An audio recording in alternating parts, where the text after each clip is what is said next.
denied entry to a luxury restaurant due to appearing out of place. The following day, a black SUV arrived, and no one anticipated who emerged. Charlotte's son was exhibiting his characteristic behavior in early spring, brilliant, somewhat showy, reflecting off every glass building downtown.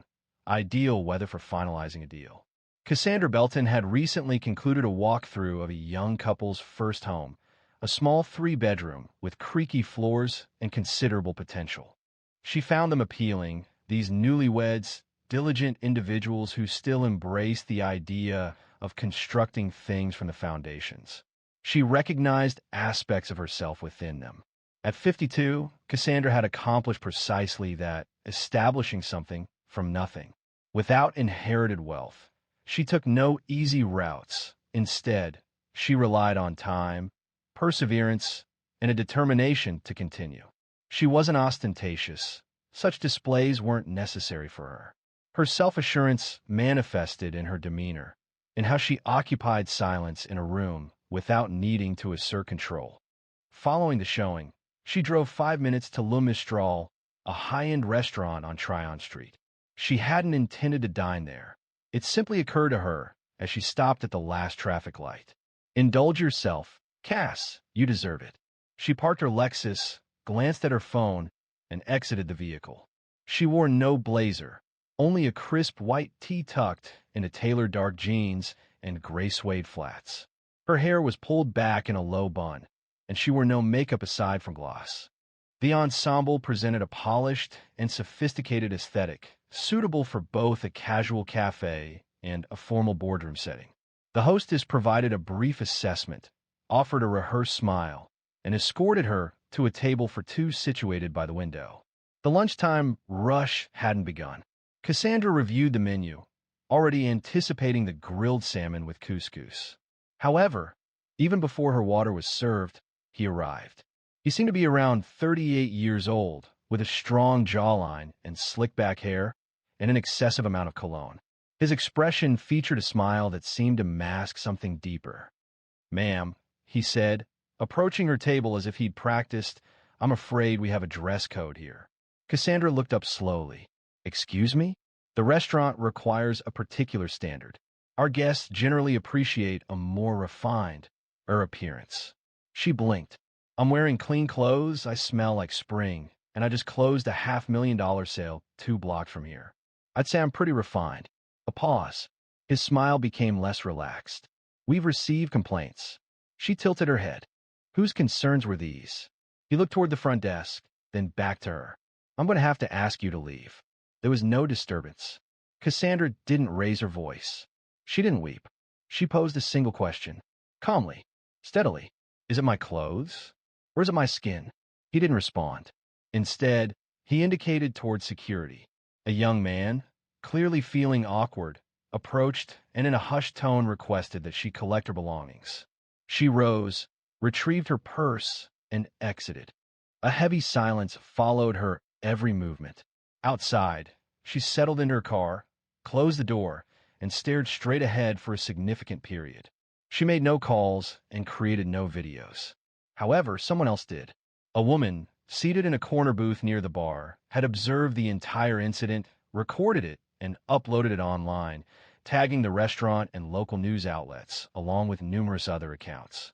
By sundown, the video had accumulated 230,000 views. By midnight, it reached 2.3 million.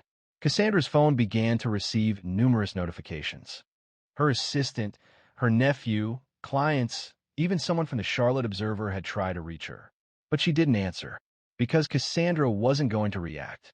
She was going to respond. And those are two very different things. By the time the sun rose over Charlotte the next morning, Le Mistral had a problem. Not a small, quiet problem they could handle with a quick direct message or a vague apology. No, this was national. This was loud. The situation escalated to the point where legal counsel and public relations professionals were joining early morning Zoom meetings, even before their coffee was finished. The video itself was brief, just 37 seconds in length. It began with a composed black woman seated near a window, looking down at her menu. The restaurant appeared almost deserted. A quiet clinking of silverware could be heard in the background, along with the gentle sound of soft jazz. Then, he appeared, the manager. He approached as if offering a beverage, but his body language was inappropriate. His voice was understated and excessively courteous. There was a strange formality, the kind people adopt when they feel they've made a mistake but still want to maintain composure. The viewer didn't hear everything that was said, but they understood enough. Phrases like "we have a dress code" and "concern skew to leave" were audible. The camera subtly shifted, revealing Cassandra rising. She remained silent, simply gathering her purse. Then a single quiet sentence hung in the air. "Is it my clothes? Or is it my skin?" That was the pivotal moment. The entire comment section paused, replaying the scene and watching it again. That statement resonated unexpectedly with audiences. It wasn't delivered with raised voices. It wasn't a formal address, simply a question. Yet it had a powerful impact. Initially, Twitter reacted strongly. Subsequently, TikTok followed suit. Facebook then saw a wave of lengthy posts from individuals who had similar experiences. Gradually, people began investigating. Who was this woman? Why hadn't she previously spoken out?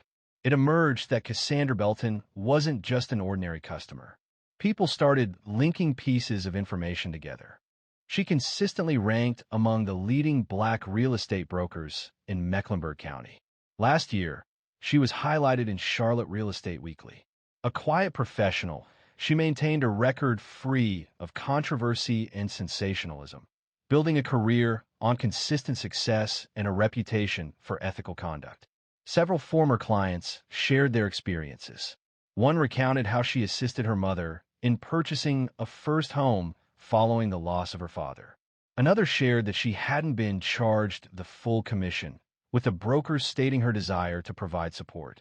A third client also wrote, "Ms. Belton assisted me in resolving a difficult mortgage situation. She was invaluable. I consider her a remarkable person." Cassandra remained silent. Media representatives were stationed outside her office close to South Park. Her assistant denied them access. Respectfully but assertively, she stated that she was not prepared to release a statement. Le Mistral, however, issued several public statements. Initially, they released a routine message. "We are cognizant of an occurrence involving a patron and are assessing the issue internally." This statement was met with derision online. What happened? The video was clear. The woman didn't yell. She didn't make a scene. She didn't even finish her appetizer.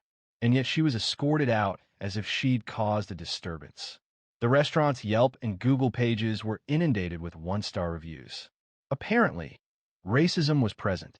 One person wrote a review. Another posted online, "Be mindful of your appearance or identity, it seems."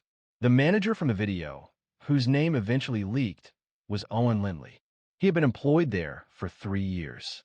Previously a hospitality manager in Naples, Florida, she was recognized for her stringent standards regarding presentation.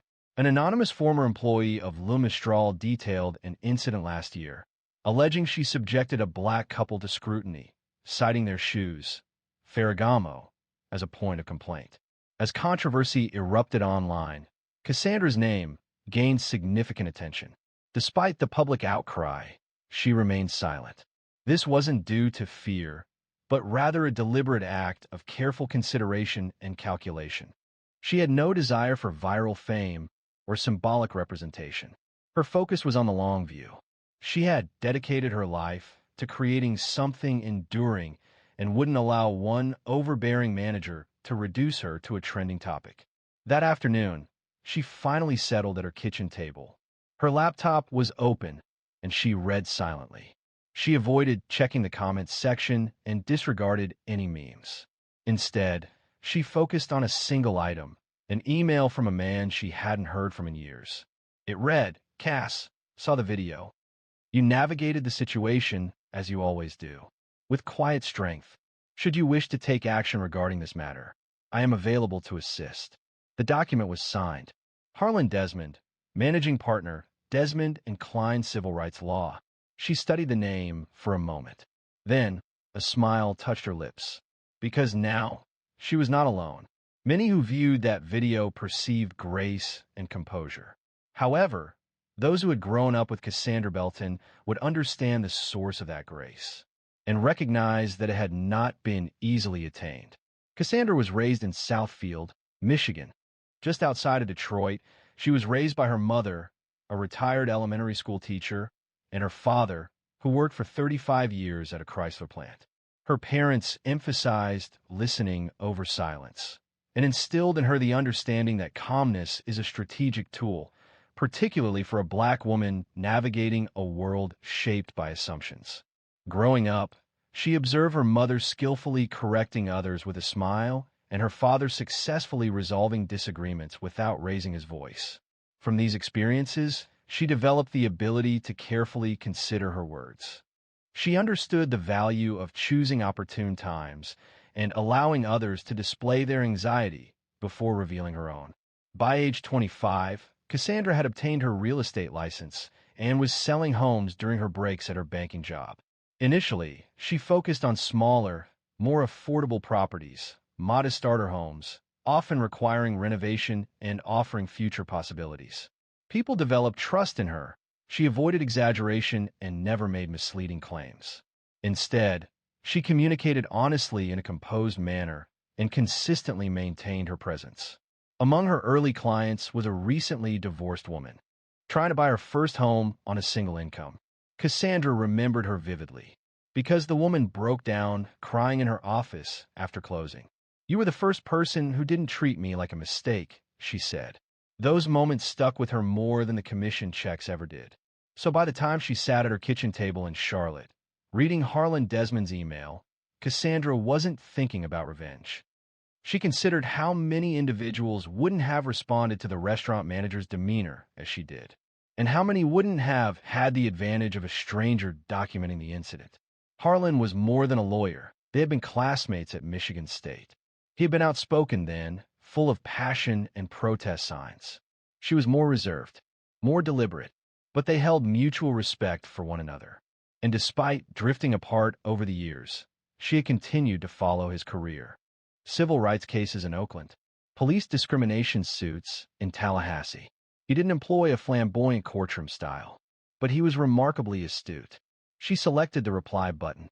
Her message was concise. "Let's talk. Tomorrow." The following morning, they convened at a tranquil cafe in Dilworth. Cassandra wore the same white tee and jeans as she did at Le Mistral, as if she was conveying a message, but one only a select few would understand. Harlan was already present, black coffee in hand, eyes surveying the room. He rose as she entered. He made no comment about the video or the headlines. Instead, he gestured towards the seat opposite him. "So," he began, "tell me what you want." She paused briefly before responding, "I want change, but I want it to affect them negatively." He acknowledged her with a nod. "Financial, legal, reputational, everything," she confirmed. He smiled, but it wasn't arrogant. Then she suggested, "Let's start with the company that owns the building. If they're leasing to Le Mistral, they're responsible for what occurs on that property." Cassandra moved closer. "Let me investigate the manager," he stated. "However, yes, there are potential courses of action. Your removal from the business establishment at Giovanni's did not appear to violate policy. If the issue was related to attire, that's a matter of opinion. If it concerned anything else, that's a civil matter." Cassandra took a sip of her tea and inquired, "What about pursuing options beyond simply filing a claim? Do you mean involving the press?" He asked. "No," she replied. "I mean initiating a discussion, perhaps a meeting, something they wouldn't anticipate." He raised his eyebrows. "A formal meeting? With me? And several others?" "Who are these others?" she asked, a faint smile playing on her lips. "People who understand precisely what it's like to be me, and a few who don't, but need to." He hesitated. "Are you certain?" "I'm finished being considerate to safeguard other people's feelings," she stated. They were at ease when they caused me humiliation, and now she was finished prioritizing other people's comfort at her own expense. The following afternoon, lunchtime proceeded with its typical cadence at Le Mistral. Waiters moved silently between tables, carrying trays of sparkling water and pan-seared halibut.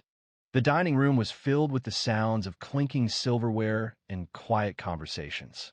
Owen Lindley, the manager, stood behind the host's stand, his posture rigid, his eyes scanning every corner as if anticipating something, though he couldn't say what. Then, a black Cadillac Escalade arrived in front of the restaurant, its windows darkly tinted, reflecting the sidewalk. Initially, no one noticed. This was a place accustomed to seeing high-end cars coming and going. However, the valet paused. As the back door opened, the air seemed to shift subtly. Cassandra Belton emerged first. Her attire mirrored the previous days: white tee, jeans, and suede flats. However, she now wore a long beige trench coat over her clothing. She moved with the quiet certainty of someone who no longer felt the need to prove anything. Following her, 3 more people exited the vehicle. Harlan Desmond, holding a briefcase. A woman in her 60s with thick silver braids and a serious expression. Dr. Renee Darnell, sociology professor and longtime advocate for racial equity in public spaces, was also present. And last, Andre Weiss, regional director for a high-profile real estate investment group, arrived, sharply dressed in navy slacks and a linen shirt. He had no interest in speaking to the press. His firm owned the building Le Mistral rented. Inside, Owen observed the scene from behind the glass doors, his face paling. He turned to his assistant manager and quietly mentioned needing to make a call. However, the opportunity had passed. Cassandra entered the front door without acknowledging anyone, as if she belonged there. This visit wasn't for a meal. She was there to speak. The maitre d' was stunned. "Mom, we're expected," Cassandra stated, her voice calm yet resolute. Andre approached, gestured to the staff, and added, "Conference room, please." It was important to tell Mr. Lindley he should probably be present. The staff offered no objections. 10 minutes later, within the private upstairs room, typically used for wine tastings and corporate parties, the 5 of them gathered around a polished oak table. Water was served. The door shut. And for the first time, Owen Lindley felt somewhat insignificant. Harlan opened a slim folder and presented a printed copy of the restaurant's dress code. Thus, he began, turning the page. White t-shirts. Prohibited? Owen shifted uncomfortably. "We prefer collared shirts," Harlan repeated, "but not required." He added, "Well, it's about tone, too. Presentation. We have a standard." Harlan nodded toward Cassandra, stating, "Your client is a well-known businesswoman in this community." He continued, "No signs of intoxication. No disruptive behavior." She sat down, quietly reviewed the menu, and was removed. Owen shifted in his seat. "It wasn't personal," he said. "I didn't ask if it was personal," Cassandra said, interrupting for the first time. "I repeatedly questioned myself, wondering if I had entered the space with a different complexion. Would you have reacted identically?" A profound silence followed. Andre moved closer. "We are not simply engaged in a conversation. This constitutes a breach of the lease agreement. This restaurant functions with a non-discrimination clause stipulated within our leasing terms. You may be the manager, Mr. Lindley, but I represent the organization that owns this building, and we're evaluating your standing." Owen's mouth opened, but he remained silent. Dr. Darnell then spoke. The incident wasn't isolated. It highlighted the danger of misinterpreting quietude as vulnerability. You anticipated her absence, believing the matter would disappear. However, she didn't require loud pronouncements to be acknowledged. She simply needed to remain present long enough for others to observe you. Owen attempted to dismiss. "Look, if she desires an apology, I don't want your apology," Cassandra stated. "I want accountability, and a change in how people are treated here. Not just me. To all present." The interaction proceeded calmly, without raised voices or legal warnings. 5 individuals were fully aware of their actions, and one man abruptly understood he no longer held authority.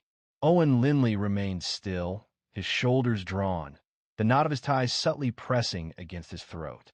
He was accustomed to being in command. Generally, his voice commanded respect, appearing resolute and conclusive.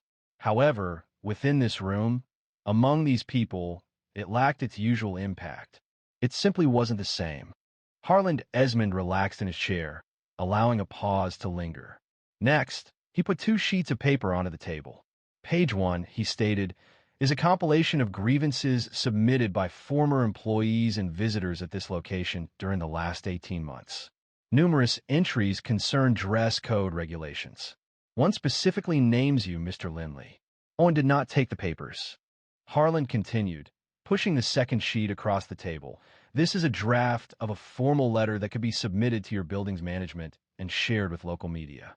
It explains how bias, whether intentional or unintentional, has been a recurring issue, not an isolated incident. Yes, Owen began.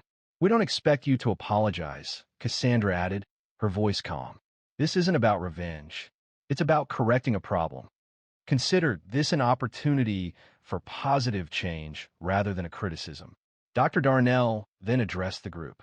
We reside in a city striving to be perceived as progressive, inclusive, and globally aware. However, incidents such as this reveal underlying realities. The important aspect isn't the initial error, but the actions taken afterward. Andre Weiss, who had remained largely silent until this point, finally moved closer. The board responsible for this property will convene next week. We will be reviewing your lease. Cassandra's situation might be the one captured on video, but we will be looking at the wider context. This includes staff turnover, guest feedback, and Owen's voice faltered slightly when he finally asked, What do you want? Cassandra met his gaze. A public apology, not a generic statement from your PR firm. Your voice, your face. Take responsibility, Owen. Owen blinked. That's acceptable. Cassandra continued, I want to meet with the staff, front and back of house, not to lecture, but to talk about what hospitality really means, what dignity means. Owen nodded slowly, but Harlan raised a hand. That means a formal arrangement, not a photo op, no cameras, just people learning how not to repeat the same mistake. Finally, Cassandra added, she wanted the restaurant to fund a quarterly dining program providing complimentary culinary experiences for underserved high school students with an interest in the food industry. Both front of house and back of house positions would be included, allowing them to experience a welcoming environment where they often feel excluded. Owen hesitated. That's a significant undertaking. It's a reasonable proposal, Andre stated before Cassandra could reply. To be direct, if I had sole decision-making power, I would suggest ending the lease completely. I viewed this as a gesture of goodwill. The atmosphere changed noticeably, not due to any increase in physical weight, but because Owen finally grasped the magnitude of the situation. This wasn't centered on him personally, it concerned what he symbolized. And what Cassandra was undertaking was more than just a reaction. It was a fundamental change. He cleared his throat, then stated, Okay, I will proceed. No, Cassandra responded, her tone measured. You will initiate it. The distinction is significant. The assembly rose deliberately. Documents were gathered. The water glasses seemed half empty. The room felt strangely calm, but not empty. Something had occurred here, something shifted. As they left the conference room, a young waitress caught Cassandra's eye. She appeared to be no older than 23. The waitress remained silent, offering only a small nod of acknowledgement. It wasn't a gesture of pity, but respect. Cassandra returned a smile, just enough to signal that she recognized her presence. While the main dining room downstairs continued serving truffle risotto and wine, a change was already underway, whether the restaurant was aware or not. The restaurant's apology video was released the next morning. It was brief, lasting just under 2 minutes. The video was filmed inside Le Mistral's main dining room, with the bar visible in the background. Owen Lindley appeared standing in front of a small round table, his shoulders square, but his face visibly strained. The video utilized no dramatic lighting and avoided flashy editing. A man appeared, looking as if he hadn't rested properly in days. My name is Owen Lindley, he began, and I want to speak directly to Ms. Cassandra Belton, and to anyone who saw the video of our interaction. He spoke without a prepared text. This was evident. His delivery was occasionally halting, but these imperfections only served to strengthen his words. He confessed the truth, that he had formed a judgment based on appearance, that he responded emotionally rather than thoughtfully, that he permitted personal prejudice to supersede policy and professionalism. Then he made the unexpected declaration. I didn't perceive her. Truly. And that's the crux of the matter. The internet erupted almost instantly. Concerns arose. Was the apology sincere? Was it too delayed? A deliberate tactic? However, the most impactful element for many viewers wasn't Owen. It was Cassandra, who published a written statement 1 hour later. The statement was brief, consisting of just 4 paragraphs on her business website. There were no hashtags. It lacked a viral feel. She didn't boast. She didn't seek compassion. She simply detailed the events. This is what she requested and what the restaurant committed to providing. She specifically highlighted the new program for aspiring culinary students at Willow Creek Culinary Institute. She also expressed her gratitude to the ownership group of the Golden Spoon for collaborating with her directly. Finally, in a concluding line, she wrote, "Dignity isn't something you demand. It's something you carry. And when it's denied, you don't always need to fight to get it back. Sometimes you just need to stand still long enough for people to see it was always there." The written announcement gained traction even more rapidly than the video itself. Cassandra's inbox was overwhelmed once more. However, this time it was distinct. Local charitable organizations contacted her, seeking collaboration on the Student Dining Initiative. A restaurant group in Seattle inquired if she would address their leadership team. Even the mayor's office conveyed a discreet message, acknowledging her actions. However, not all reactions were positive. Some individuals asserted that she was exploiting the situation, either by attributing racial undertones or capitalizing on the opportunity. A commentator on a local news segment accused her of attempting to dismiss a dedicated manager. Cassandra did not respond to these accusations. Instead, she prioritized the students. The initial event occurred just 3 weeks afterward. 15 high school juniors and seniors from West Charlotte and Harding University High arrived at La Mistral after hours, accompanied by their culinary arts teachers. The staff had thoroughly cleaned the kitchen. 3 chefs generously donated their time to instruct the students on plating, preparation, and service. Cassandra remained largely quiet that evening, moving between tables and observing them slice, stir, and taste with focused expressions. One student, a girl just under 5 feet tall with purple braids and intense concentration, turned to her after trying her initial attempt at risotto and exclaimed, "I didn't even know food could taste like this." Cassandra smiled and replied, "It can. And so can opportunity." Meanwhile, Owen was not present at the restaurant that evening. Following the incident, he was transitioned away from daily operations and now holds a limited administrative position at the corporate office. This wasn't a dramatic dismissal, but rather a quiet consequence, precisely the outcome Cassandra had intended. Her aim wasn't to destroy someone's life, but to ensure they lived with a lasting reminder. That reminder now manifested as 15 eager young students, laughing and learning inside a restaurant that had once attempted to exclude someone like them. The situation seemed almost unbelievable. The very establishment that had previously rejected Cassandra due to not aligning with its perceived atmosphere was now undergoing a noticeable change, occurring one table, one lesson at a time. 2 months later, Cassandra was standing outside a quiet little cafe in Durham, North Carolina, enjoying a courte-à-deux while awaiting her lunch date. This was not a business engagement. She had taken the day off. She had driven 2 hours from Charlotte simply to clear her head and connect with an old friend. The events surrounding La Mistral were in the past for her. Largely, the video was no longer prominent on trending lists. The restaurant had recovered under a new temporary manager, and the student culinary program, it continued with another session planned for next month. Cassandra had decided she would no longer supervise it directly. It was now in the hands of the students. As she sat beneath the awning, sunlight spreading across the pavement, a young woman wearing a UNC hoodie passed by, slowed, and turned back. "Excuse me, are you Cassandra Belton?" Cassandra looked up. She nodded once. The girl offered a wide smile. "I saw your video, the one involving the restaurant.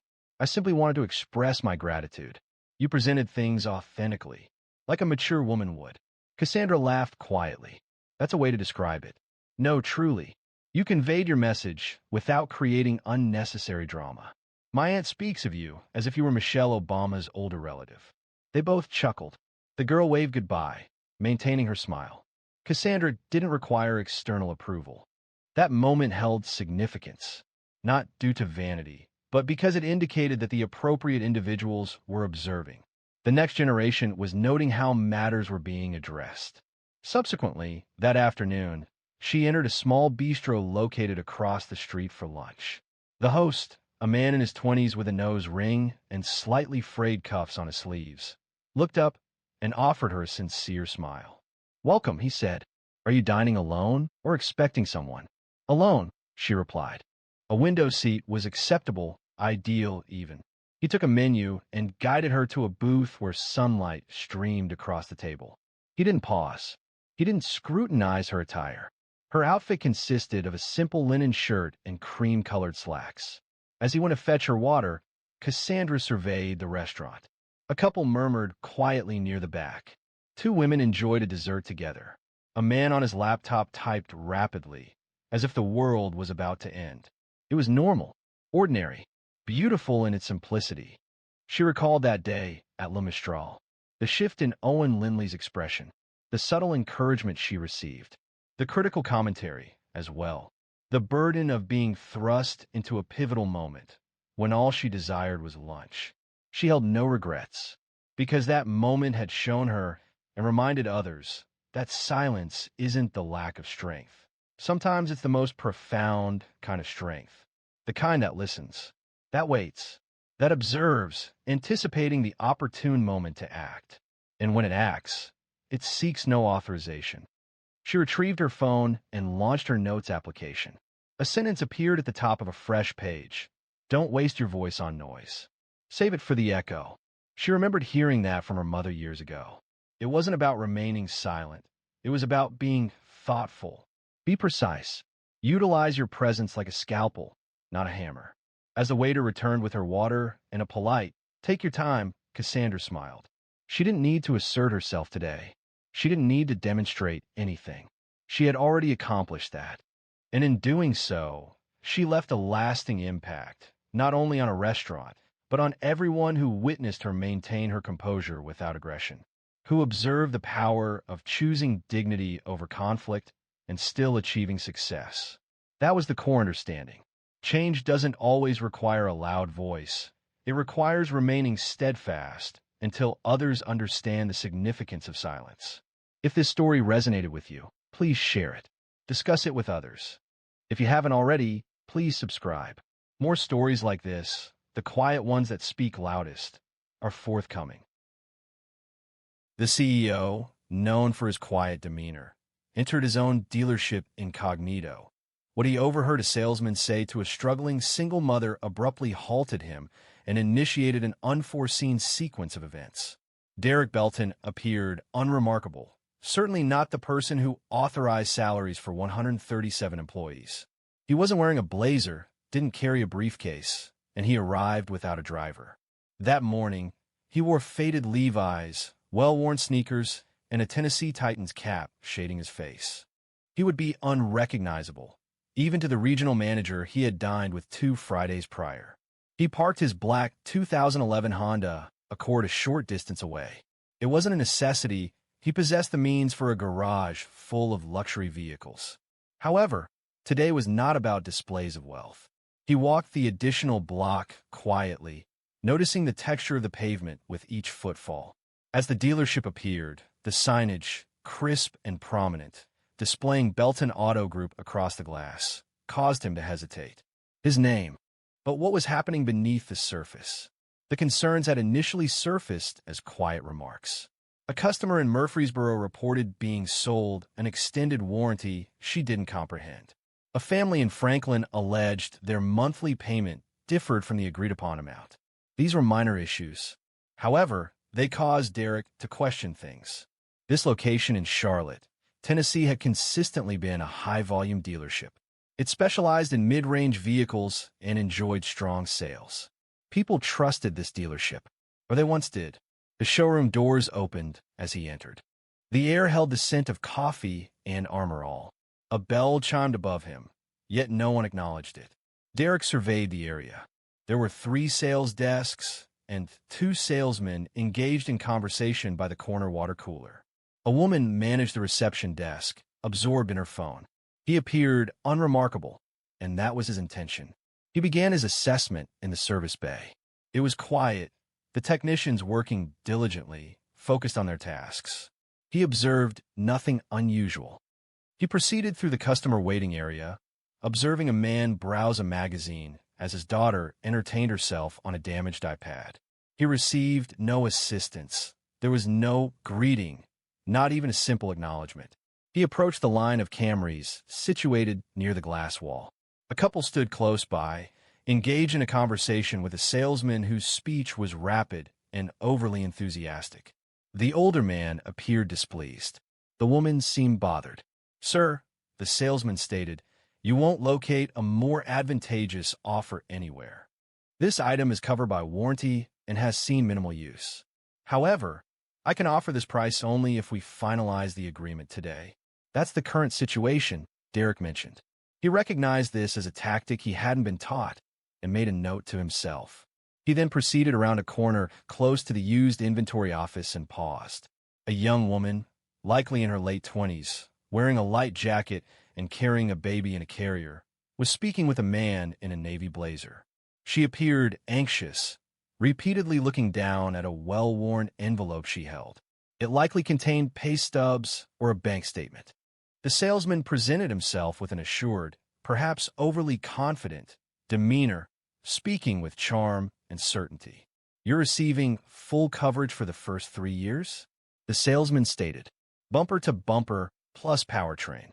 If anything breaks, even the air conditioning, it's covered." That was inaccurate. And the $895 fee I referenced, that's standard practice. We apply that to all our transactions. It covers a comprehensive pre-delivery inspection, interior cleaning, and anti-theft VIN etching. Derek paused. VIN etching? That practice had been removed from the dealership's process 3 years prior. And warranty coverage? No, that wasn't consistent with the terms. He had personally revised those contracts to ensure greater honesty and transparency. His pulse decelerated. He retreated a step back, out of their line of sight, heart pounding, but not from anger. It was disappointment. This was his business. This was his name. And this man was deceiving, with ease, a woman who appeared to have saved every cent to be present. Derek wasn't prepared to show himself. Not yet. He needed to observe the situation's extent. Derek moved discreetly behind a row of brochures close to the finance office, watching unseen. The woman nodded slowly in response to the salesman's words. Her fingers closed more firmly around the envelope. The baby in the carrier shifted and emitted a quiet whimper, but she seemed largely unaware. She was attempting to remain calm, likely assessing how closely the figures aligned with her budget. The salesman leaned in, lowering his voice. "You don't need to worry," he said. "People get nervous about credit checks, but I know how to navigate the process. I'll get you into a vehicle today, even if we have to be resourceful." She hesitated, her eyes flicking toward the exit. But the salesman kept his tone steady, reassuring. Too smooth, too confident, Derek clenched his jaw, then turned away. He didn't want her to feel observed. He walked towards the far end of the showroom, where a teenage boy was standing near a pre-owned SUV. A salesman passed him twice, without a greeting or any offer of assistance. He simply walked by. Derek moved next to the boy. "You're considering this one?" he asked. The teen looked over, seemingly a little taken aback. "Yeah, possibly. My aunt is outside. She asked me to check it out while she parks." Derek nodded. "Do you know what kind of engine it has?" The kid shrugged. "Not really. She simply requires a secure environment. Her vehicle malfunctioned last week, another incident. Another customer was missed. It was hurtful, not due to the lost transaction, but because it confirmed everything for Derek. At some point, they had ceased to listen, stopped acknowledging individuals. And it wasn't just a single problematic employee. It was a prevailing attitude, a recurring behavior. He proceeded towards the reception desk. The woman still hadn't looked up. She tapped her screen, chewing her gum, scrolling. Derek positioned himself in front of her, simply to gauge the situation. 10 seconds elapsed. Then 20. At last, she raised her head and blinked. "Oh, do you have an appointment?" "No," Derek replied calmly. "Just browsing." She responded with a languid smile, gesturing vaguely towards the floor. "They'll get to you." They did not. For the subsequent 30 minutes, Derek moved between various departments. The only assistance he received came from a young lot attendant named Trevor, who appeared to be no older than 19. He noticed Derek close to the service entrance and offered, "Sir, do you need anything? We have water inside. I can get you a brochure if you're interested in the new hybrids." Derek smiled and replied, "I'm good. Thank you." He then asked, "What's your name?" Trevor responded, "Trevor." "Do you like it here, Trevor?" Trevor paused. "It's all right. People can be rude. Not just customers, but sometimes managers too. I prefer to keep to myself." "Do they treat customers fairly?" Trevor looked down. Most of the time. There was no bitterness in his tone. Derek placed a reassuring hand on the kid's shoulder. "Be careful who teaches you what," he advised. Trevor looked at him, then nodded. Before Derek could say anything further, a familiar laugh came from the glass hallway. Brent Collar, the salesman, was now leading the young mother toward a side office. Her name tag said Brent Collar. She appeared overwhelmed, holding her papers tightly. Derek kept a discreet distance as he watched. Brent paused before the office door, retrieved paperwork from a file, and announced, "Here's the first quote. It's going to appear high initially, but please don't worry. I'll adjust it once I input your information into the system. This is our standard procedure." Derek moved nearer, feigning interest in a flyer on the wall. From his position, he observed the quote. The figures were inflated. Listed were charges for warranty, dealership fees, VIN etching, and a maintenance guarantee, all non-standard and unapproved. This was everything Derek had worked to eliminate years prior. Brent, however, did not appear to be a person apprehensive about disregarding regulations. He presented as someone who believed no one was observing.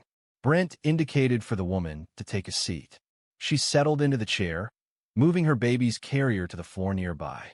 The little girl made a soft whimpering sound and kicked gently, yet Brent did not even look down. His gaze remained focused on the documents he held, turning pages, emphasizing sections, and drawing circles. Each action appeared rehearsed, refined, and routine. "We're going to structure this to ensure your monthly payment stays under $350, he stated. The woman offered a slow, cautious nod. "What's your name again?" he inquired, barely looking up. "Monique," she replied.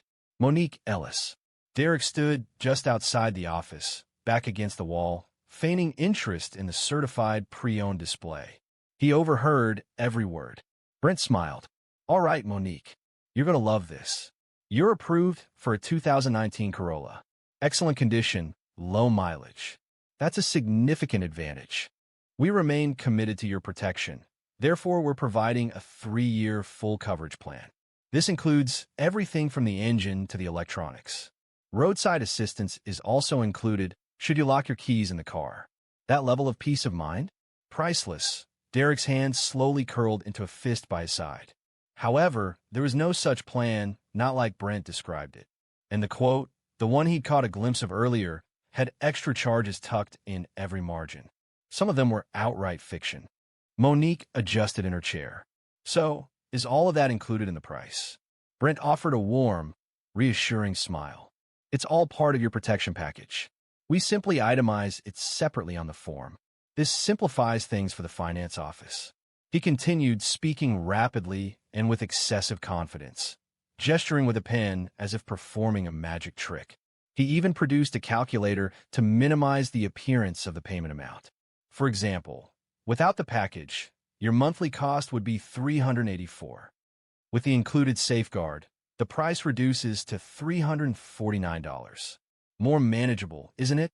Derek scrutinized the figures. That calculation appeared illogical. It seemed like a deceptive tactic. He couldn't fathom how Brent maintained his composure. But it was evident this wasn't his first presentation. Then Monique posed a question that silenced the room. Do you believe I could return tomorrow?" she inquired softly. "I simply want to ensure I fully grasp everything first." Brent's demeanor subtly altered, a nearly imperceptible change. His jaw tightened briefly. However, he quickly regained his composure, adopting a more affable tone. I completely understand, he said smoothly. But the situation is that this car has two other potential buyers. One of them test drove it earlier today. I can't guarantee it will still be available tomorrow. You wouldn't want to miss out because of a minor consideration, would you? Monique blinked. Her fingers shifted around her envelope. Brent quietly lowered his voice, leaning closer. Listen, I've witnessed individuals leave, intending to consider it further overnight. Then the car was gone, and they were facing a situation that was more difficult and costly. You deserve something better, and this is it. He pushed the documents across to her. That was the end of it. Derek entered the office, maintaining a calm but resolute tone. That doesn't sound like the protection plan we provide, Brent said, blinking. Monique turned to Derek, appearing surprised. Brent quickly regained his composure. Pardon me? Derek repeated, the plan you're describing doesn't exist, not in that form. Brent lifted an eyebrow, assessing Derek. Do you work here? Something like that. Brent chuckled dryly. Look, I don't know who you are, but I've been here for 4 years. I know the packages inside and out. Derek pointed to the quote. Show me where it says full electronics coverage. Show me where VAR and etching is required. Show me the breakdown. Brent hesitated. It's in the system. Finance will explain it better. No, Derek said flatly. You explain it right now. Monique rose slowly in front of her, holding her baby close. Brent's face flushed. I don't have to deal with this. You're not even. But he stopped speaking. The general manager had just appeared behind Derek, his eyes wide. Mr. Belton, the manager said. Brent's mouth dropped open. Derek didn't smile, didn't say a word. He turned toward Monique. I'm sorry, he said softly. This isn't how we treat people. Not here, not under my name. But this wasn't over, not yet. The repercussions extended beyond a single falsehood. The room seemed to contract the instant the name, Mebleton, was spoken. Brent's complexion turned ashen. His assured demeanor disappeared, as if it were vapor on a chilled surface. Monique looked back and forth between the two men, bewildered, still cradling her baby, uncertain of the situation she's entered. Derek subtly turned to the general manager, standing in the doorway. He requested a conference room, speaking softly. Jeff Lorman, the manager, a man with a flushed face, nodded and indicated a hallway located at the rear of the showroom. Derek turned to Monique and spoke in a quiet, reassuring voice. Please come with me. I want to correct this. She paused briefly, then followed. Her movements were deliberate but hesitant. The baby began to stir again, perhaps reacting to the palpable tension. As they passed the workstations, the entire level appeared to become silent. Telephones ceased their ringing, and conversations were interrupted. Several employees glanced over their workstations and angled towards one another, speaking quietly. Trevor, the lot attendant from earlier, positioned himself close to the entrance and offered Derek a knowing look, but remained silent. Within the compact, glass-enclosed conference room, Derek drew out a chair for Monique and settled opposite her. Jeff entered behind them, appearing noticeably uneasy. Brent followed, attempting to seem unconcerned, but without success. He folded his arms and rested against the distant wall. Derek took the folder Brent had put on the table. Is this the quote you gave her? He asked, not looking up. Brent moved slightly. Yes. Derek opened the folder, laid out the pages, and circled several numbers with a pen from the table's holder. Explain these, he said. Brent sat up straighter. Look, I don't know why I'm being questioned. Explain them, Brent paused. He looked at Jeff, hoping for support, but Jeff avoided his gaze. I mean, those are standard charges. Everyone includes them. Do you have documentation showing these fees were authorized? Derek inquired. They should be in the system. No, they aren't, Derek replied, his voice gaining strength. I was involved in revising the system. That VIN etching fee? It was discontinued in 2021. Powertrain coverage? It's limited to 5 years, not the comprehensive coverage you advertised. You added more than $2,000 in fabricated fees to a customer who came here simply trying to purchase a secure vehicle for her baby. Monique's hands trembled a little as she listened, but she did not speak. Her gaze remained on the document. You stated the payment would be $349, Derek proceeded. That is achievable only if she provides a down payment you failed to disclose. Furthermore, the interest rate you presented to her is inflated by a minimum of 2.5%. You are not just misleading Brent, you are being dishonest. Brent moved away from the wall and straightened. I have consistently met my quarterly goals. Customers leave satisfied. I understand sales, all right? Derek moved closer. You know how to apply undue influence. A distinction exists. Jeff finally spoke. Derek, I didn't know he was doing all that, I swear. We've been busy and the numbers have been good. That's exactly the problem, Derek interjected. You cared about the numbers, I cared about the people. Monique rose then, slowly, her face flushed with embarrassment and anger. I thought this was a good place, she said quietly. I really thought this was different. Derek turned to her. It was supposed to be, and I'm sorry it wasn't. He reached into his back pocket, retrieved his wallet, and produced a card. This is my direct line. I will personally ensure you receive a fair deal. If you desire the car, you'll obtain it at the correct price, free of unnecessary complications. She accepted the card deliberately. Thank you, she said. We'll have someone else manage the paperwork, Derek added. Someone who doesn't fabricate figures. Brent's arms fell to his sides. Clean out your desk, Derek stated, rising. You are terminated here. There was no room for discussion. You were aware of that, yet disregarded it. Brent didn't object further. He left abruptly, speaking quietly to himself. No one pursued him. Derek addressed Jeff. We aren't finished talking either. He stated, I'll see you in your office in 10. Subsequently, he held the door for Monique and guided her back towards the lobby. People glanced around. Conversations began anew, subdued and apprehensive. Derek remained silent until they arrived at the reception desk. He regarded the woman seated there. Did you greet her upon her arrival? The receptionist hesitated, then swallowed. I don't recall. Derek slowly shook his head. Begin to recall, or begin searching. However, dismissing a single employee wouldn't resolve the underlying issues. Derek recognized that a cultural shift was necessary, or the company would decline from within. Derek was seated alone in Jeff Lorman's office, gazing out at the dealership floor through the blinds. A heavy silence filled the room. From behind the closed door, the usual showroom sounds had resumed. The usual sounds filled the office, casual chatter, the click of footsteps on tile, and ringing phones. However, a new feeling now permeated the atmosphere, a sense of unease. He glanced up as Jeff entered, his movements uncertain. The man appeared diminished, as if suddenly aware of his oversight. Jeff took a seat without prompting. I was unaware, he said softly. I truly swear to you, Derek, I wasn't aware Brent was engaging in that activity. But you were aware of something, Derek responded. You knew complaints were increasing. You were aware that deals were becoming more competitive.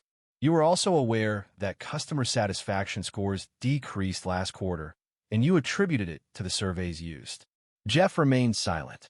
Derek moved forward, resting his elbows on the desk. What happened to what we created here? He asked. I thought we were performing well, Jeff stated. The numbers were strong. Staff turnover was minimal.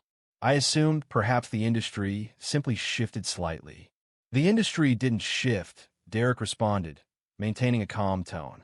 We did. We lost sight of why people initially came here. We ceased prioritizing customer relationships and began focusing on achieving sales targets. Jeff sighed, massaging his face. So what's the plan? We need a thorough overhaul, Derek stated. And that extends beyond dismissing Brent. I require a review of every transaction from the past 90 days. Reimburse any clients where the terms weren't transparently conveyed. Furthermore, I want individual meetings with each salesperson. I need to understand their training processes, the priorities they receive, and to identify anyone else who believes it's acceptable to deceive customers with a friendly demeanor. Jeff acknowledged slowly. And one more thing, Derek added, I want Trevor in my office next week. Jeff blinked. The lot kid? Derek replied, yeah, he's one of the only ones who looked a customer in the eye today. That matters. A knock at the door interrupted them. The receptionist appeared, visibly nervous. "Mr. Belton, the customer, Monique Ellis, is still in the lounge," she said. "She said she's waiting for her ride." Derek stood. "Please get her a bottle of water and offer her a seat in the private lounge, away from the plastic chairs near the vending machine. Make sure she feels valued." The receptionist acknowledged promptly and went to attend to the request. Derek returned to the showroom. Several employees glanced up, but there was no conversation. Some consciously avoided eye contact. Monique was situated in the far corner, her baby now asleep in the carrier beside her. She appeared weary, not only physically, but also emotionally drained. He approached her gently. "This is a lot," he admitted. "More than you anticipated," she replied with a gentle smile. "I've faced tougher situations," he stated. "I understand that, but you shouldn't have had to experience this," she said, shrugging. "People deceive me frequently. It happens at work, in shops, and even at the clinic. I'm accustomed to it." That comment resonated more deeply than he anticipated. "You shouldn't be exposed to that, and certainly not here. That's my responsibility." She then focused on him, truly observing him. "Why did you come in today? Why are you dressed like that?" Derek offered a soft smile. She stifled a quiet chuckle, noting people rarely shared the full truth with the man in the suit. He then presented her with a small folder. "If you're still interested in that car, these are the accurate figures. There are no hidden details. I had our finance manager verify them directly. Furthermore, we've included a year of service maintenance at no cost." Her eyebrows rose in surprise. "Why?" He replied, "Because someone needs to remind this place of its values." Shortly after, a silver hatchback, distinguished by a missing hubcap, arrived to take her away. Her sister signaled from the driver's seat. Monique rose, corrected the carrier, and glanced back at Derek. "Don't let them ruin what you built," she said. "I won't," he replied. She exited without a backward look. But restoring Monique's confidence was not the only task. It involved rebuilding the confidence of every person who had ever entered those doors. Derek returned 3 days later. This time, there was no disguise, no cap, no jeans. He was dressed in a tailored navy suit and entered through the front doors as if he belonged. And in truth, he did. This wasn't intended as a display of dominance. It was a matter of responsibility. The entire staff had received notification that morning. Scheduled meetings were canceled, and phone lines were redirected to voicemail. The dealership remained open, but no sales transactions would occur prior to 11 a.m. Derek had arranged a company-wide meeting, and every employee attended, including those on part-time shifts. The group assembled in the break room, squeezed together amongst vending machines and aged chairs. Several were leaning against the walls. Trevor stood toward the rear, his arms crossed, but attentive. Jeff was seated near the front, a notebook open but unused. Derek addressed them, speaking plainly without a microphone or podium. "I established this company in 2004, he began, not through investors or a franchise agreement, but with a used car lot situated behind a barbecue joint in Murfreesboro. During the first week, I sold 3 cars, personally washing each one. Some individuals quietly expressed amusement. At that time, I wasn't sure if I would succeed, but I possessed 2 valuable assets: my reputation and my commitment to honesty. I consistently ensured I could fulfill any promise made and avoided dishonesty when closing deals." The atmosphere in the room was now quiet. "However, a significant shift has occurred," he continued. "This isn't limited to a single salesperson. It's about how we compromise on minor details and prioritize speed over customer care. We've begun to see individuals as sales goals rather than human beings. That's not what I built. That's not who we are." He looked around the room. "If you've ever included an additional charge because you believed you could, if you've ever hurried a woman out the door because she didn't appear to be able to afford our services, if you've ever spoken condescendingly to someone simply because you were able, today marks a turning point." A few people visibly expressed discomfort. "You have a choice," he said. The situation demanded a resolution, either assistance or a new employment opportunity. Silence followed, then a voice spoke up. It was Trevor, Mr. Belton, and Derek turned to him. "Yeah," Trevor said, appearing nervous, but proceeding anyway? What if some of us were performing well, but no one acknowledged it? Derek smiled. Then we need to start noticing. Starting today, he walked over and handed Trevor a small envelope. Inside was a letter of promotion, from lot attendant to junior sales associate, including full training and benefits. Trevor blinked. Are you serious? Derek stated, because the people who treat others with respect are the ones I want representing my name. Following the meeting, changes occurred rapidly. Brent's deals were reviewed. 5 of them necessitated full or partial refunds. Monique's case served as the focus of a training seminar. Every single manager was obligated to participate in a 3-week ethics and customer care workshop. Derek even re-engaged a retired employee. Arlene Cupp, a direct woman in her 60s who previously managed the front desk, had departed 2 years prior, citing a change in the atmosphere. She was now the new head of customer relations. Arlene's initial action involved installing a glass wall separating the sales desk and the finance office, ensuring transparency in all communications. Derek walked through the lot that Friday, observing the staff's interactions. A subtle shift permeated the atmosphere, not flawless, but calmer, more deliberate, stemming from understanding rather than apprehension. He observed a young salesperson patiently explaining trim-level differences to an older gentleman, ensuring he was heard. This detail, absent from any spreadsheet, held greater significance than any monthly performance goal. Arlene approached. It appears they recall their employer, she remarked, and rightfully so. Derek responded, stating he wasn't leaving, although one element remained. The core reason for this endeavor needed to be revisited. That Sunday morning, Derek was seated on the porch of his mother's former residence in Jackson, Tennessee. The sun had just begun to rise, and the air retained the stillness of the early hours. He took his coffee slowly, looking out at the yard he previously mowed every Saturday during his teenage years. Years had passed since her passing, yet the atmosphere of the place remained unchanged. Now, it belonged to him, recollection solidified in brick and wood. He retrieved a photograph from his jacket pocket, the image faded with curled edges.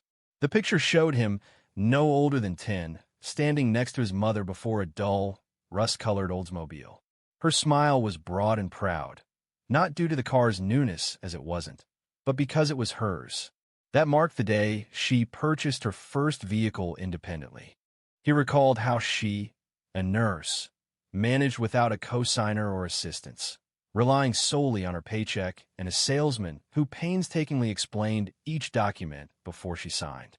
Derek remembered her meticulously verifying every detail. He remembered her asking questions, even when her voice wavered, and how the man behind the desk never made her feel inadequate for doing so. He remembered that. And now, decades later, he occupied the man's position behind the desk. He was the man whose name appeared above the showroom. He was the person who influenced every customer's experience upon entering. He looked at the picture once more. That instance profoundly impacted him, teaching him that dignity wasn't something acquired through wealth. It was something inherent, deserved simply by being present and making an effort. The world hadn't been kind to his mother, but on that day, she received recognition, and he carried that with him. Returning to the dealership the following week, Derek requested a new plaque be installed by the entrance. The message stated that we treat each customer as if they were purchasing their first car, demonstrating dignity, patience, and honesty. It wasn't intended for widespread attention or media coverage. The goal was for every employee to read it daily. Trevor read it every morning, first thing. Monique returned a month later to have her car serviced. She entered wearing a hoodie, holding her daughter, and smiled upon seeing Trevor at the desk. "You remember me?" she asked. He smiled in return. "Of course I do. We had her in that silver Corolla, correct?" She affirmed. "She's performing well." They continued their conversation briefly, covering minor details, and the interaction felt comfortable, because now it felt natural. Derek observed from his office, unnoticed, simply watching. He didn't require attention. He desired none. The focus wasn't on him. The purpose was this: you don't establish a successful business solely on profit. You build it on trust. on the manner in which you treat people when you believe no one is observing. He learned that from his mom. He communicated this to others via Brent. And now, with each handshake, each sale, each explanation provided without pressure or misleading information, he was restoring it. Incrementally, deliberately, that's what integrity truly represents. Not something asserted, something safeguarded. For once lost, regaining it demands all your resources. And Derek Belton refused to allow his reputation to signify anything other than honesty. If this story resonated with you personally, if it brought to mind a time you felt disregarded, or a time someone championed you when they weren't obligated to, please subscribe. We have more stories coming that speak to the heart, not just the headline. A judge chuckled upon hearing that 17-year-old Naomi was representing her cousin in court, but the entire courtroom fell silent by the time she concluded her statement. The courtroom held a subtle aroma of coffee and aged floor polish. Fluorescent lights hummed above as Naomi Ellison proceeded through the double doors, holding a substantial manila folder close. Her walk was determined, though it was evident she had practiced it before a mirror.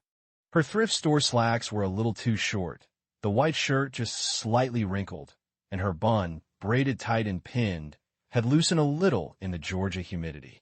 Despite this, she kept her head high. 17 years old, not a lawyer, not even a college student, she was present to defend her cousin, and she wasn't planning on being dismissed. It was late morning in the Berrien County Courthouse in Nashville, Georgia, a modest building where everyone knew everyone. This was not a courtroom known for dramatic proceedings. It typically handled minor traffic offenses, small claims, and occasional custody disputes. Judge Byron Talcott had served on the bench for almost 3 decades. People in town remarked that he seemed from an earlier era, a diplomatic way of noting his resistance to change and his limited acceptance of it within his courtroom. As Naomi announced her role as Deshaun Little's legal representative, Judge Talcott peered over his glasses, appearing bewildered. "You're what now?" he inquired, looking down at the docket. "I'm representing my cousin in this case," Naomi stated, her voice unwavering. "I prepared a written argument, and—" He interrupted her. "You're not a lawyer," he said, a slight laugh escaping his lips. A ripple of laughter spread through the courtroom. It seemed impossible that she was young enough to drive, let alone practice law. Several individuals adjusted their positions to observe her more closely. A man seated in the rear even smiled, seemingly anticipating an amusing spectacle. Naomi remained composed. Her expression didn't change, and her hands were steady. She nodded once, opened her documents, and stated, with respect, "Your Honor, Georgia law permits individuals to represent others in non-criminal proceedings, provided both parties agree." Judge Talcott raised an eyebrow. "And you're telling me he consents to this?" Deshaun, seated beside her in jeans and a t-shirt, leaned toward the microphone. "Yes, sir, I do." A subtle change permeated the atmosphere. Naomi cleared her throat and added, "I'm prepared to proceed if the court is willing." The judge reclined in his chair, pausing for an extended moment. Then he smirked and waved his hand dismissively. "Fine. This will be interesting." The bailiff, an older man named Wiggins, inclined himself forward a little, focusing his gaze on Naomi with a hint of curiosity rather than disapproval. Naomi organized her documents with precision. She positioned her handwritten notes before her, turning to the page marked Opening Statement. Her script was precise, so precise that it seemed impossible anyone could have written it hastily. As she prepared to speak, a laugh escaped someone situated in the back of the room. The judge made no move to quiet it, nor did Naomi. She simply commenced. Before she could elaborate further, the judge interrupted her once more. "Miss Ellison, for the sake of argument, could you please state where you obtained your law degree?" She met his gaze steadily. "I do not possess one, but I have dedicated the past 2 years to studying Georgia traffic law, civil procedure, and judicial conduct during my leisure time. I've attended public hearings in 3 counties, transcribed trial footage, and reviewed over 50 court opinions. I do not possess a degree, but I am present to ensure the court's time is used productively. The room was silent now. Even the clerk had ceased typing. However, Judge Talcott still had one more maneuver prepared. Judge Talcott exhaled audibly through his nose, seemingly considering whether this was a misuse of time or an opportunity for spectacle. He shifted slightly in his chair and offered Naomi a brief, dismissive gesture. "Very well, Miss Ellison." Naomi remained unfazed.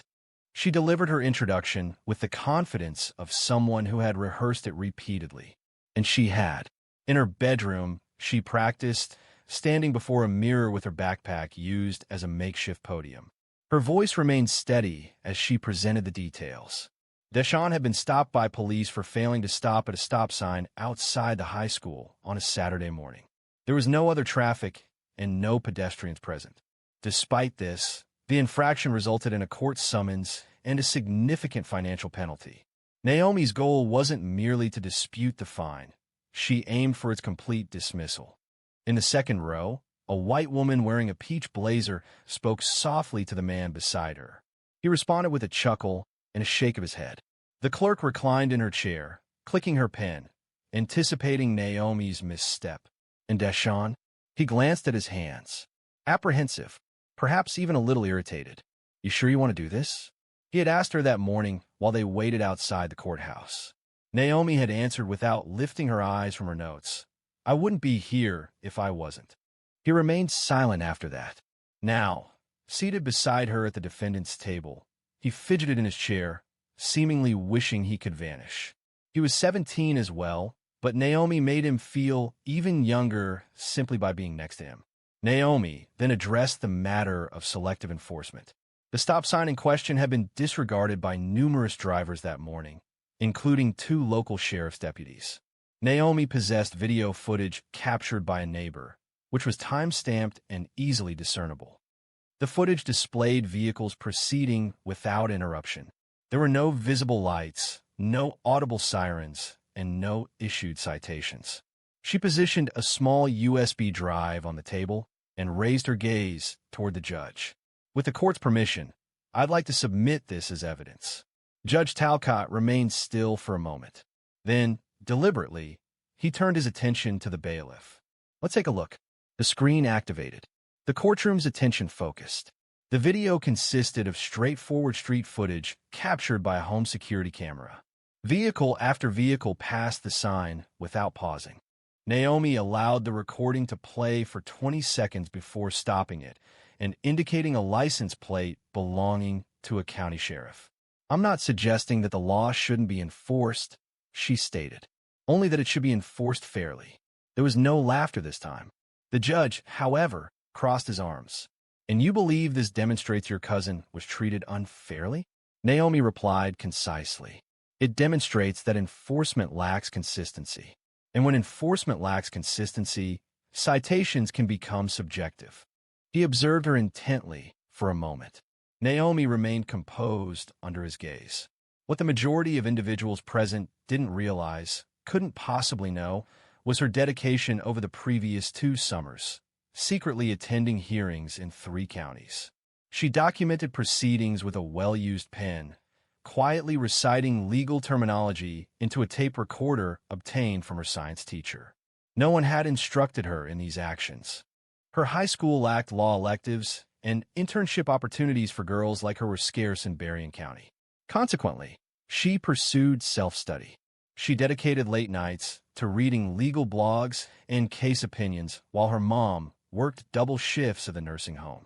She prioritized this over socializing, foregoing parties and school dances. It was her chosen path. Now, upon her first opportunity to apply her knowledge, those present perceived her as a young person pretending. "I'll accept her." The judge cleared his throat. "We'll admit the video for review." "Continue." Naomi nodded and kept going, but the atmosphere hadn't changed yet. People still looked at her as if this would inevitably fail. But then Naomi said something that even made the court reporter lift her head. Naomi placed her palms flat on the table, leaned in just a little, and said, "This citation isn't just about a stop sign. It's about accountability. The question of whether authority figures, including officers, are held to the same standards as those they stop, that specific phrasing resonated powerfully. It didn't appear scripted, but its impact was undeniable. A noticeable silence fell over the room, unlike any that had come before. The murmuring ceased, and the expression softened. The clerk paused her pin-chewing habit. Even Judge Talcott reacted, seemingly surprised by her candid remark. Deshawn observed his cousin with a newfound perspective. He had always recognized her intelligence. Family members had expressed similar sentiments. However, this situation felt different. Naomi proceeded swiftly, turning to the subsequent page of her materials. Her notes were meticulously organized with a color-coded highlighting system. Blue indicated facts, green represented legal principles, and yellow marked quotes she had committed to memory. She began discussing Owens versus State of Georgia, a 1999 case concerning traffic enforcement and racial bias. She methodically reviewed the court's opinion, detailing it line by line, and clarified how the court recognized that unequal enforcement damaged public confidence. The judge intervened. "Ms. Ellison, are you drawing a comparison to the Owens case?" "That involved." She remained steady. "The relevant legal principles remain applicable, Your Honor. Selective enforcement compromises the fairness of any legal process, irrespective of whether it is criminal or civil." He reclined once more, his expression now neutral. The courtroom was fully engaged as well. The woman in the peach blazer now sat forward, resting her elbows on her knees, and intently listened. The man beside her put away his phone. Naomi proceeded. She presented traffic enforcement statistics from Willow Creek County, figures she had obtained via a Freedom of Information Act request and printed at the public library. The data revealed that 83% of traffic stops during the previous year involved black drivers, while census data indicated they comprised just under 40% of the population. She placed the documents before her. "I'm not suggesting anyone intentionally targeted my cousin," she stated. "The court is being asked to consider the established pattern. Ignoring patterns allows them to persist. This presentation is devoid of theatrics or raised voices. It is simply a recitation of facts and a quiet, direct assessment." Judge Talcott reviewed his notes, tapped his pen against the folder before him, then made a notation. The bailiff, Wiggins, folded his arms, not as an act of opposition, but in attentive listening. Deshawn murmured, "Yo, did you really obtain all those numbers?" Naomi murmured, her gaze fixed on the judge. "It took me 3 weeks." Deshawn blinked, surprised by the intensity of her statement. A cough echoed from a few rows behind. Yet no one chuckled. The judge remained silent, examining the printed documents before returning his attention to Naomi. "You've certainly done your homework, Miss Ellison," he observed. She offered a single nod, composed and prepared. Then, for the first time since she entered the courtroom, Naomi hesitated. The silence wasn't due to a lapse in her speech, but because she had arrived at the critical juncture of her argument. Her statement emphasized that the matter wasn't about achieving victory, it was about fairness. She affirmed that if the court found her cousin had indeed violated the law, they would abide by the decision. However, she insisted that if citations were to be issued in Cedar Creek County, they needed to carry consistent meaning regardless of the driver.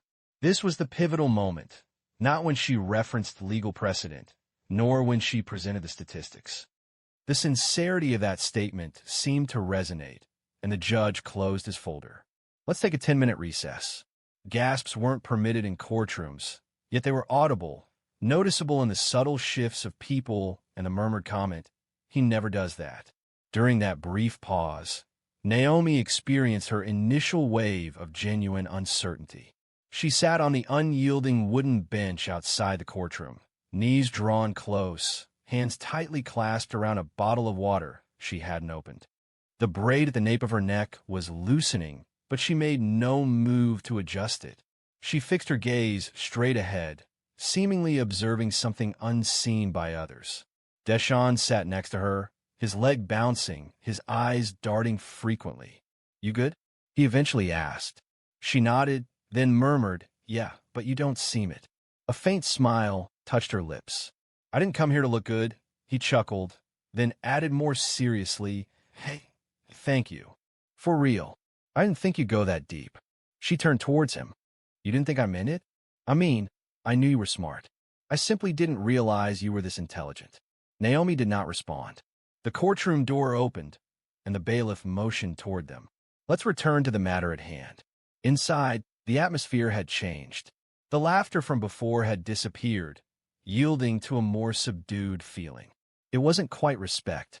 It wasn't quite admiration. It was simply focused attention. Judge Talcott observed Naomi when she re-entered. This time, he didn't squint or smirk. He continued to evaluate her. Miss Ellison, he stated as she resumed her testimony, let's hypothetically consider, just for a moment, that your assertion is valid. Could you please reference any specific wording in the law that would directly justify dismissing your cousin's citation? Naomi responded promptly. Yes, sir.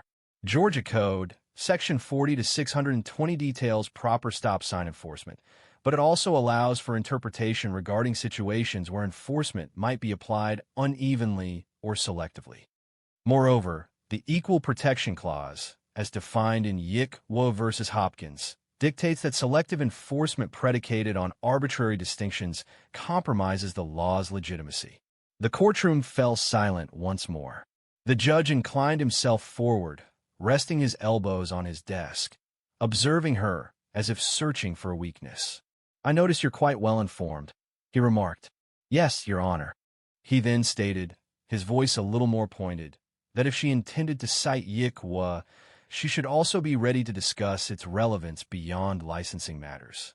She affirmed, explaining that the ruling's core principle extended beyond licenses. It concerned fairness under the law.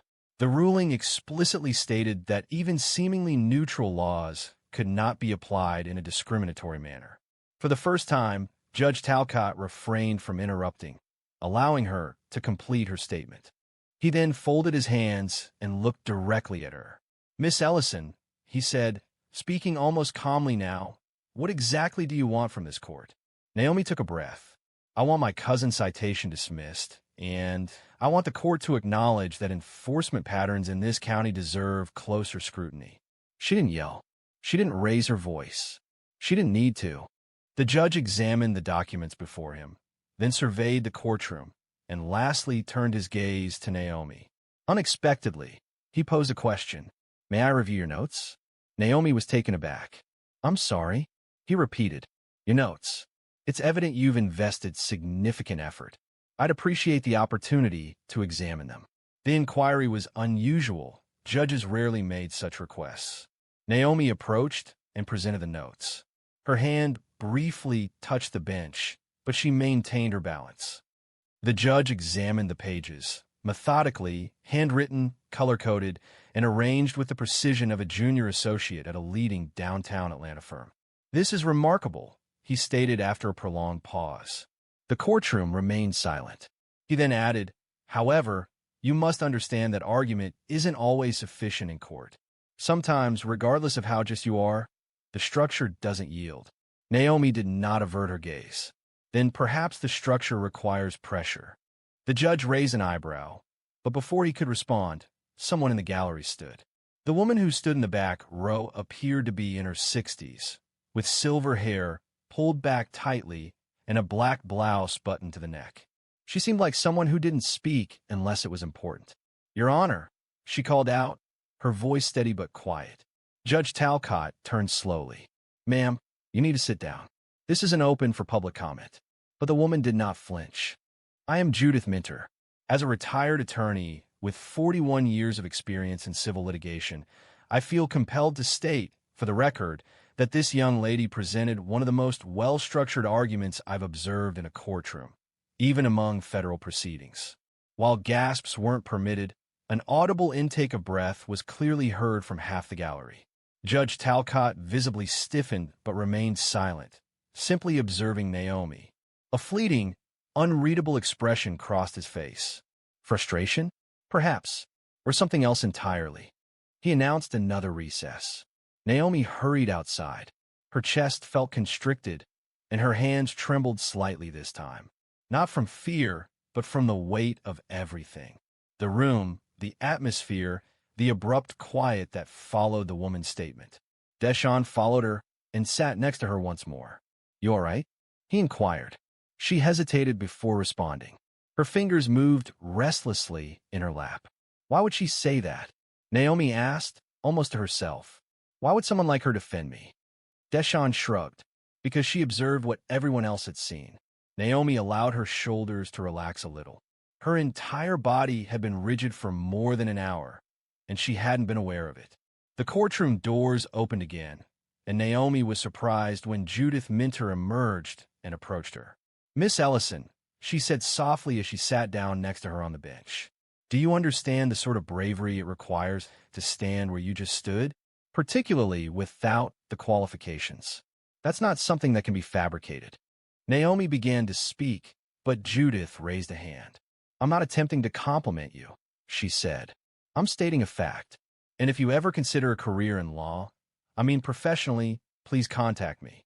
I know individuals who would be fortunate to guide someone with your potential." Naomi paused, unsure how to respond. All she could say was, "Thank you." Judith smiled, then rose. "Finish well. Don't allow him to manipulate you. He possesses more intelligence than he conveys, but he's likely to show you deference if you remain perceptive." Following that, the woman vanished down the hallway, her heels clicking softly against the tile. Deshawn turned to Naomi, a combination of awe and disbelief evident on his face. "Yo, who are you right now?" She offered a quiet, almost weary laugh. "I'm just me." However, something in her demeanor had shifted. The anxiety was still present, but it no longer dominated. Not entirely. The bailiff entered the room. "They're ready." Naomi stood, adjusted her shirt, and retrieved her folder.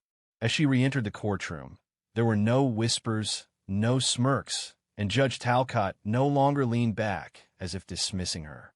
Instead, he leaned forward. Naomi returned to the table, arranged her closing statement, and awaited approval. The judge offered a brief nod. "Proceed." She took a final breath to compose herself, and then she began. The words she was about to speak would silence the entire courtroom. Naomi spoke calmly, no need for raised tones. "My cousin is a teenager. He committed a minor error.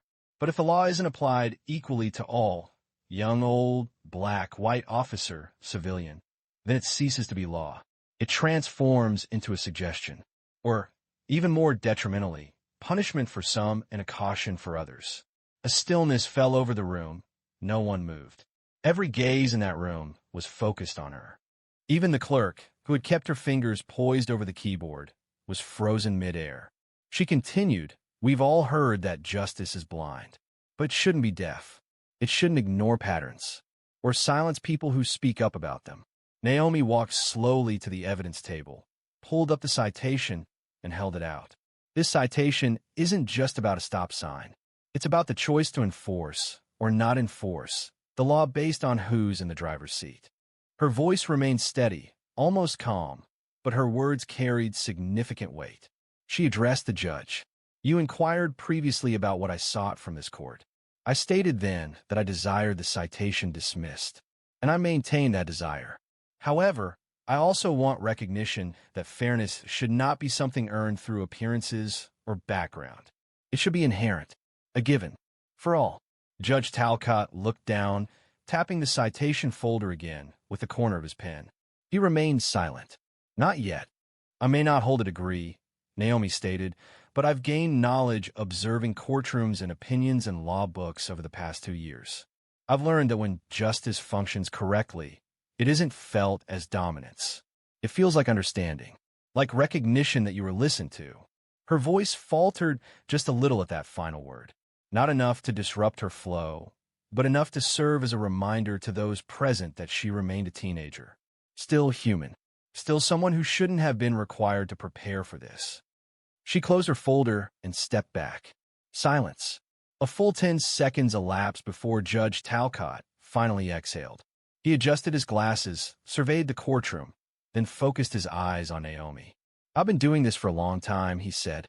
"Long enough to recognize when someone enters this courtroom with something prepared, and when they enter with something authentic." He paused. "You, Miss Ellison, you presented something authentic." Another pause.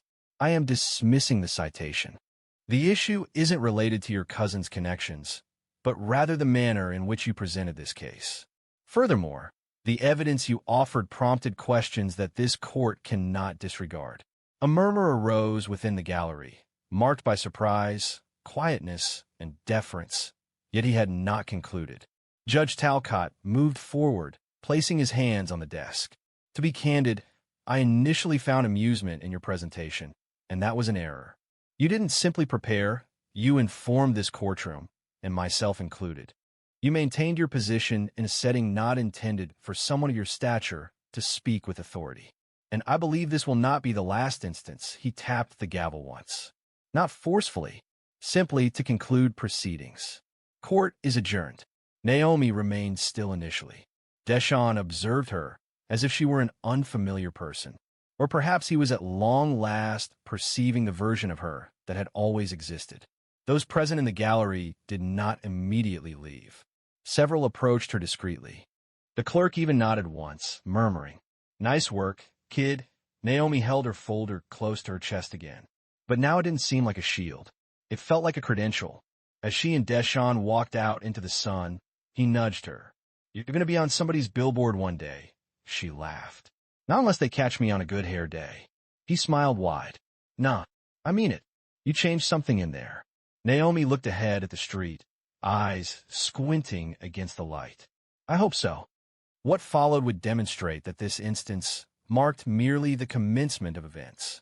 A week later, Naomi found herself once again in her bedroom, amidst piles of notebooks, scattered pens, and her aged school laptop adorned with discolored stickers. Her triumph at the courthouse had been reported in the local news. It wasn't extensive coverage, simply a few brief mentions in the Nashville Herald and a Facebook post from an individual who had been present in the gallery. However, the phone call that fundamentally altered the situation did not originate from a journalist.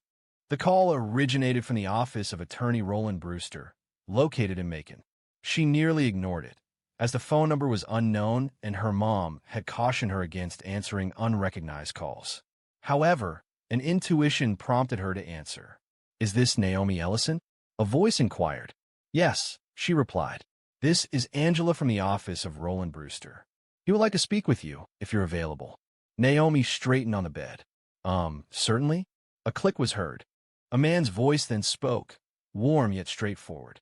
"Naomi, my name is Roland. I've been practicing law in Georgia for 27 years.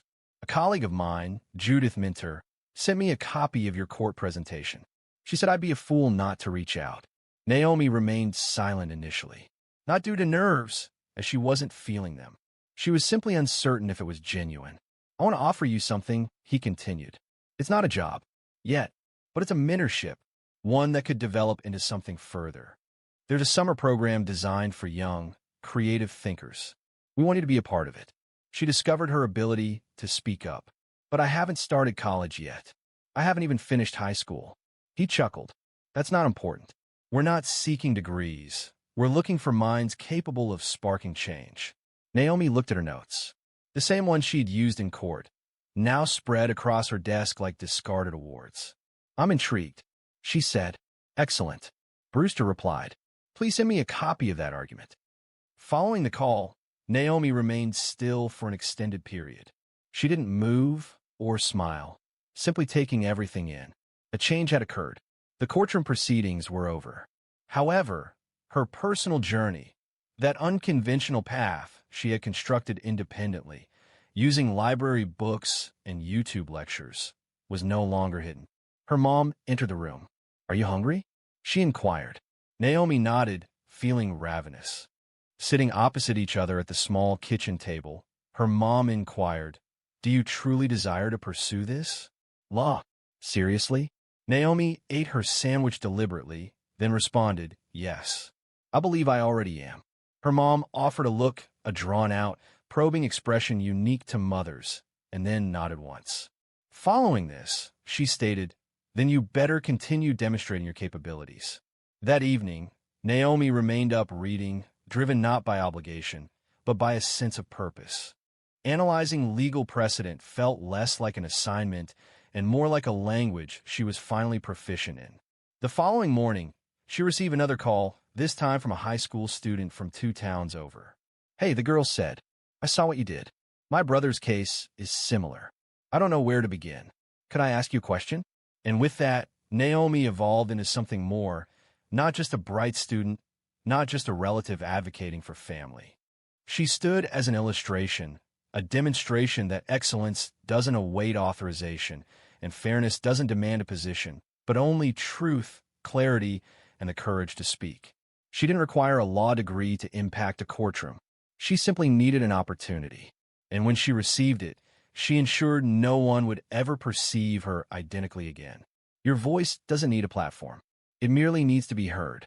If Naomi's story resonated with you, ensure you subscribe and share this video with someone who needs to be reminded. The key isn't the origin, but the level of dedication you demonstrate.